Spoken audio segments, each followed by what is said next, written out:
A while ago, a very kind person asked if I would like to drive one of his vehicles. A rocket. No, not one of those. Even more exciting. One of these. This car actually is only sort of a car, but we'll deal with that shortly. For now, this car is the brainchild of Gordon Murray, pre-McLaren F1, and Chris Craft. And I've wanted to drive one for a very long time because when I was growing up, I used to occasionally see Gordon Murray driving one in Surrey, and I've been fascinated by it ever since. Weighing just 380 kilos, it is almost unfathomably light, and in fact one of the things I'm intrigued by is whether it might be too light.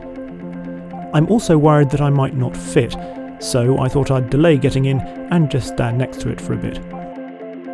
Much as I've always loved the light car company rocket, I always feel like I've rather admired it from afar. And today, being able to get up close to it and have a look at all the details, there are some fascinating things on it that I'd never seen before. Starting from front to rear, let's start with the headlights in fact. Manual pop-up headlights. Also worth mentioning the badge, which has to be one of the coolest badges anywhere. It's just so sort of cartoonish and vibrant and beautiful. I love it. There are a few things I'm going to mention that are specific to this car as well. So this has got uprated Alcon brakes, in fact from a Formula 3 car. It's not often you look at brakes that size, certainly these days, and think, probably a bit over-braked, but it probably is.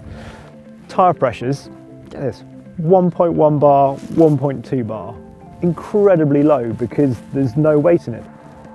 This weighs about 380 kilos. I've seen various sort of quotes between 370 and 390. This actually has the race bodywork on it, so it's slightly lighter still, one of only 3 or 4 cars to have that. And there's another feature which we'll get to in a moment of that bodywork. This car again, because it's one of the Phase 2 cars, different dash, so obviously originally it had all analog dials. It's got a digital dash in it, which actually still looks really good, I think. So the fuel tanks originally on top and behind. The owner asked basically for the second seat, which was usually behind this one, to be taken out because he's never going to actually take a passenger in this.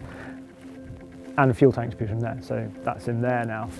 Moving down, Yamaha 1000cc engine under here. This is in its standard state of tune, so there were 2 states of tune, not wildly different, so this is about 140 brake horsepower. And then round the back here, there's a glaring sort of omission really, because this on most of them is where the fog light is, but because this is the race bodywork, it doesn't have one. That posed a problem when this came to be MOT'd, because the chap said, well, you've got a switch in there, you should have a fog light here, I'm going to have to fail you. Except that, because this weighs less than 400 kilos, it actually qualifies as a quadricycle, so it doesn't need one. So there we are, it's not a car. Anyway, enough prevaricating, time for the moment of truth.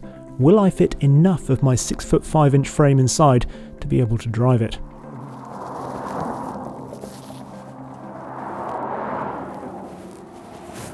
The moment of truth.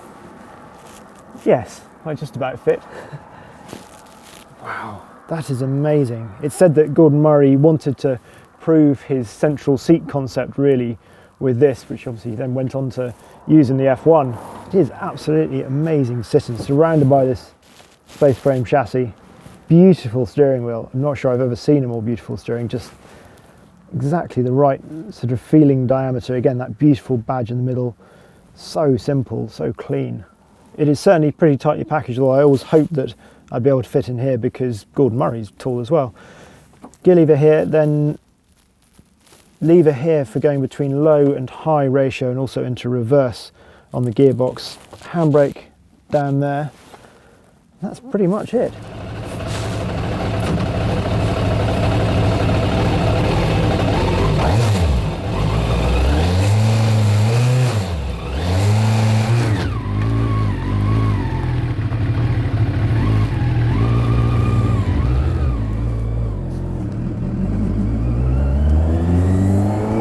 So it's back for first and then forward for second all the way up the box, which is sort of counterintuitive for me because I'd always think of just pulling back to go up the gearbox and pushing forward to go down.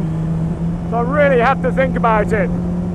As an aside, this punch forward to go up a gear and pull back to go down was initially the way the sequential shifts in McLaren F1 GTRs were orientated. When sitting here, everything feels so light. Sit here with the feet either side of the steering column, so brake and throttle on the right, clutch on the left, It's surprisingly tractable actually. That's 6,000 RPM. It's not even into its stride.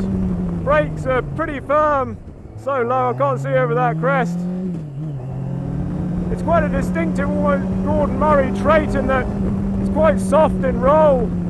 It does feel unlike anything else I've ever driven. I've obviously driven a lot of Caterhams and BAC monos, aerial atoms, but this weighs, well, a BAC mono is 50% heavier than this. At 580 kilos, this is 380. Everything about it feels so light, from the gear shift to the way it revs to the way it just sort of floats over the surface of the road. Deals with bumps as though they're not there. So responsive. There's revs to over 11,000 RPM. At times through these corners like that, it almost does feel too light, like there's not enough weight to get the front tyres to key into the tarmac. You actually need a bit of that roll in there just to calm it down, I think, in terms of its direction changes. It's an extraordinary feeling. You almost don't know what's going on sometimes. The steering's so light, you just have to recalibrate in the same way that you recalibrate to a car that's got, I don't know, a huge amount of turbocharged torque or something like a GT2 and you're looking further up the road. This you recalibrate, but in a totally different way in terms of how delicate you want to be with it. The braking, the brake pedal, obviously unassisted brakes, pretty firm. The way it moves around over the road again, because it doesn't want to sit with the cameras, it's so flighty. Oh, what a thrill. There's nothing else like this. And I can see why people say it is almost too light, but I think it just takes time to get used to. It is extraordinary, absolutely extraordinary. As you can probably tell, I was bowled over by my brief time with the rocket.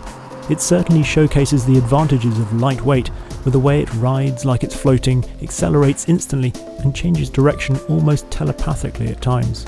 However, the fact that you can classify it as something sub-car seems rather appropriate, because it is so light that it feels slightly alien compared to anything else I've driven.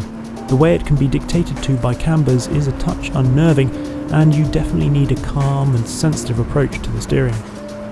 Like a delicate bird compared to a mammal, it's as though it's built for flight, not earthbound driving. Rather appropriate for a rocket.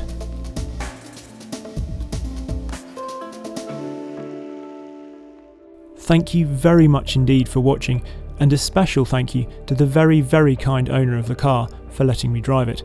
He was the one in the black Arai helmet in the film, in case you hadn't guessed. Please do think about subscribing to the channel if you haven't already, and of course feel free to share this video with others who might appreciate it.